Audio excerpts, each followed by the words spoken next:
Muy buenos días, estimados participantes de la actividad que ha programado la Asociación Científica de Estudiantes de Medicina de la Escuela de Medicina en la Extensión Valera. Se trata de que en este momento nosotros tengamos una actividad relativamente dinámica en función a entrenarnos un poco en la presentación de casos clínicos, porque es una modalidad que nos va a permitir de alguna forma incrementar nuestra experiencia en el manejo clínico quirúrgico, pero además va a contribuir poderosamente en el enriquecimiento de nuestra experticia, no solamente como médicos y ahora de momento como estudiantes de medicina, sino que en el futuro va a acrecentar nuestra actividad académica, en el sentido de que los casos que se elaboran adecuadamente puedan a su vez ser publicados en cualquier revista, incluso de importante acreditación. Bien, inicialmente pues mostramos lo que implica la misión de la escuela, pero algo interesante que quisiera destacar sencillamente es que nosotros tenemos como objetivo emprender y desarrollar acciones que orienten y promueven la investigación. La investigación evidentemente es centrada en altos valores éticos, académicos y humanísticos, de manera que la investigación que hagamos vaya siempre dirigida a resolver problemas y necesidades de nuestras comunidades. Dentro de la visión, pues es evidente que un estudiante de medicina que a su vez se preocupa o tiene la iniciativa de desarrollar investigación, pues tiene una actitud proactiva. Es decir, a diferencia de individuos reactivos, nos interesa que nuestros estudiantes sean individuos con actitudes proactivas, y esa proactividad les dará conciencia, por supuesto, de su responsabilidad para ser agentes de cambio que puedan promover soluciones, como les mencioné anteriormente. Entonces, sin más preámbulos, vamos a comenzar con la estructura que teóricamente debería conformar un caso clínico. En primer lugar, tener en consideración la presentación del título. Es muy interesante que nosotros controlemos la cantidad de palabras que se incluyen en el título, pero esa cantidad de palabras tiene a su vez que favorecer la posibilidad de que se entienda perfectamente de qué se trata. Entonces, en primer lugar, vamos a identificar los autores, acompañando, por supuesto, del contenido del título. Teóricamente 14 palabras sería más que suficiente. Después que hemos identificado los autores, siempre hay una duda: ¿cuántos autores deberían incorporarse? Bueno, eso depende de la complejidad del caso clínico. Es evidente que un caso clínico complejo va a necesitar la interacción multidisciplinaria de varios médicos, de varias dependencias, y entonces allí, dependiendo incluso de, como les mencioné, la complejidad, pues podrían incorporarse varias personas, varios médicos. No obstante, en el caso de ustedes, si trabajamos con casos clínicos sencillos, pues eso podría facilitar el hecho de que podrían incorporarse entre 3 o 4 estudiantes. Es interesante aclarar cuál es la adscripción, es decir, las personas que aparecen bajo condición de autoría tienen que aparecer adscritas a una institución, a una dependencia, y eso debe también incorporarse en esa primera página que incluye esos elementos. El resumen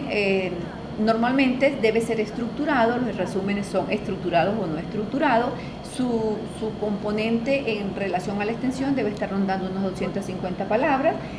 Y por supuesto, en él se incluyen aspectos interesantes que tienen que ver con el resumen del caso clínico en la discusión, donde a su vez se hace el aporte. Deben aparecer al final del resumen las palabras claves, de 3 a 7 palabras clave. Un número ideal son 5, evidentemente, pero tener en consideración que el resumen se elabora al final. Una vez que hemos elaborado todo el caso clínico, se comienza a estructurar el resumen, con las partes que aparecen allí: título, introducción, componente, desempeño del caso, discusión y palabras clave. Vamos a hablar entonces de los elementos que deben ser incorporados a la introducción, que sería, como su nombre lo indica, el aspecto donde nosotros podemos cuantificar o comprender, una lectura comprensiva de la importancia, la magnitud, la intensidad, la severidad de la patología que se está presentando como un caso clínico.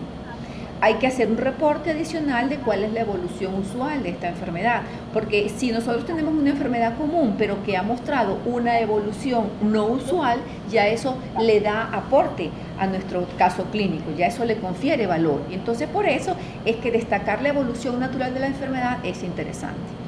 Luego es interesante incorporar también cuáles son los reportes previos a esta condición, en qué se ha modificado, y eso también constituiría un aporte adicional. Es importante destacar que en la introducción se toma en consideración el conocimiento que aportan otros autores, es decir, esa introducción no debe aportar datos del paciente que nosotros vamos a presentar como caso clínico, simplemente resume pues, o prueba de manera parcial la calidad de búsqueda documental que hemos realizado, porque tenga en consideración que todos esos aspectos que son incluidos en la introducción deben ser tomados de referencia, y la seriedad y la calidad de esa referencia evidentemente es importante. Ya en el desarrollo del caso clínico hay algunos aspectos que tenemos que reseñar y que tenemos por supuesto que tomar en cuenta, porque no podemos obviar aspectos. En primer lugar, todo lo que tiene que ver con los aspectos epidemiológicos y demográficos, es decir, de alguna forma la semiología y la anamnesis aquí cobran valor cuando junto a esos aspectos vamos a señalar motivo de consulta,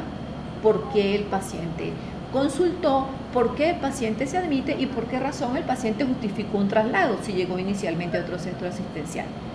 Luego, los antecedentes de la enfermedad actual, si el paciente presentó signos y síntomas, qué fue lo que lo hizo consultar, qué medicamentos recibió previamente, antecedentes familiares y vinculados con la patología que presenta en la actualidad. El examen funcional por aparatos y sistemas debe ser un examen con hallazgos positivos. Es muy importante que solamente destaquemos los hallazgos positivos al examen físico según las características semiológicas que ha de mostrar esa patología.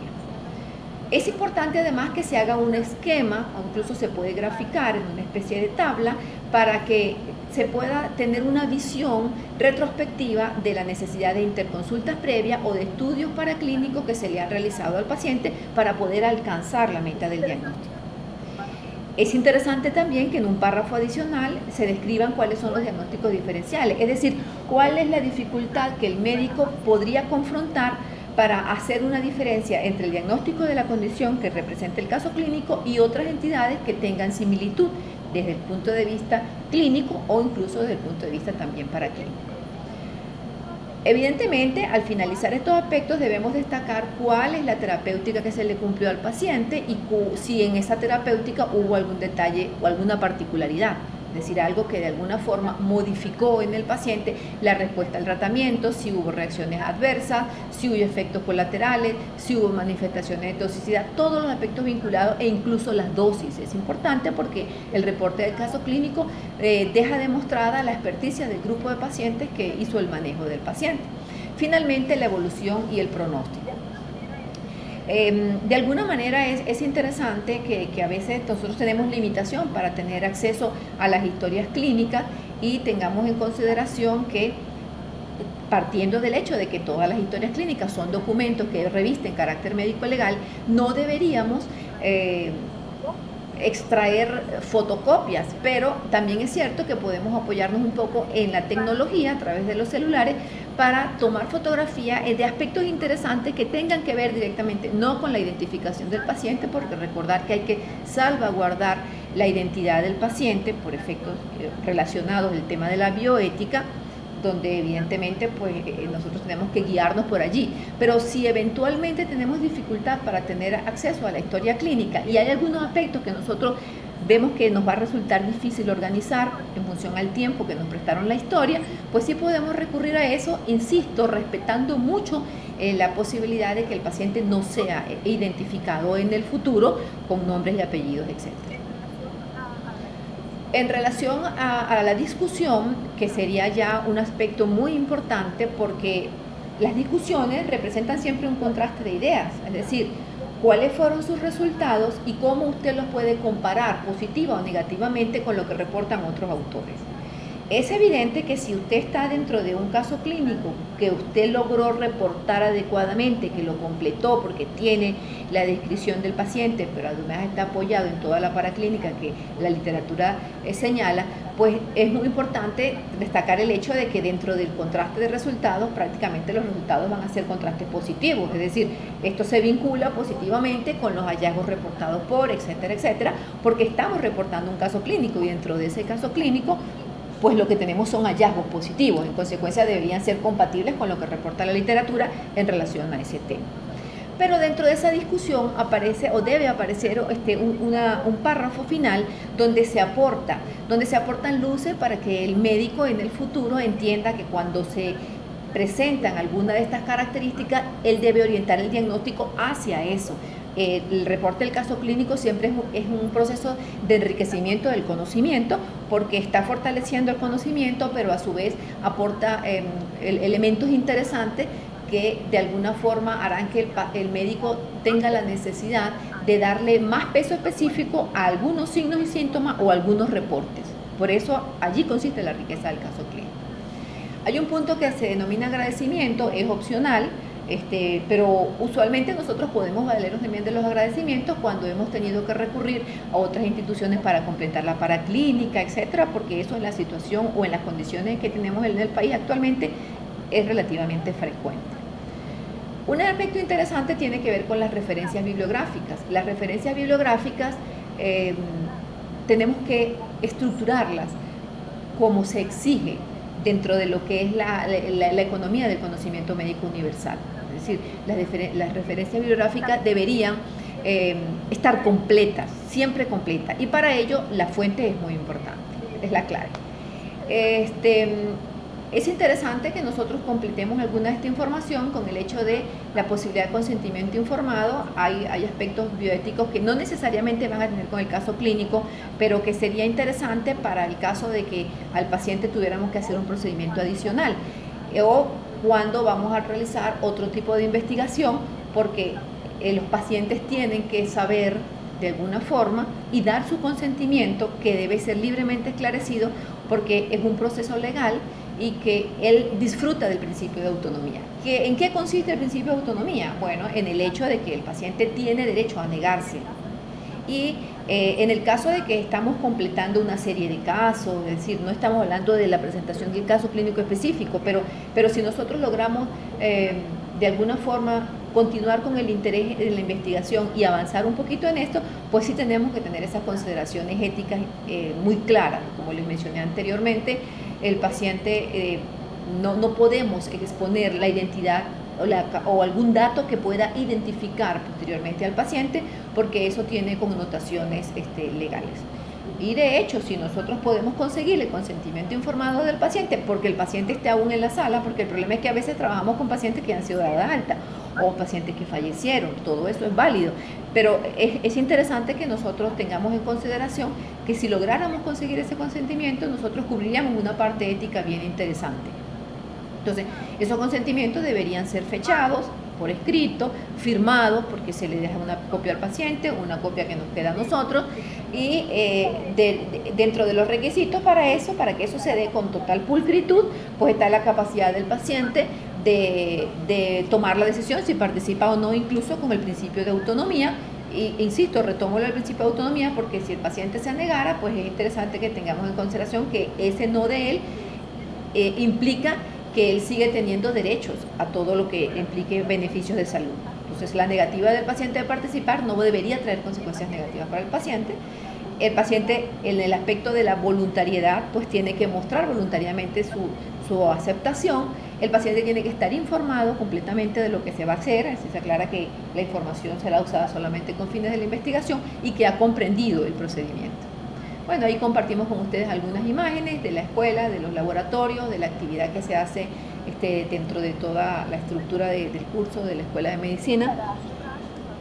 Y para cerrar, pues vamos a rescatar como ulandinos algo interesante que nos identifica, ¿no? Los elementos que integran el escudo están compuestos por palabras en latín y son una cita bíblica que proviene del Salmo 110, en el versículo 10, donde dice que el inicio de la sabiduría está en el temor de Dios. Entonces, bueno, sencillamente todo lo que hagamos va dirigido al beneficio del paciente, nunca a causar daño, sino a beneficiar al paciente. Esto tiene íntima relación con lo que nosotros hacemos como médicos, el juramento hipocrático, está totalmente de la mano con el juramento hipocrático, pero fíjense ustedes que esta presentación del contenido de lo que nos identifica como ulandinos aplica para todas las carreras que se dictan en la Universidad de Los Andes. Evidentemente, para las que tienen vinculación con las ciencias médicas, pues el vínculo o la relación es directa, es muchísimo más estrecha. Muchísimas gracias por la atención y por la posibilidad que me han dado de compartir con ustedes.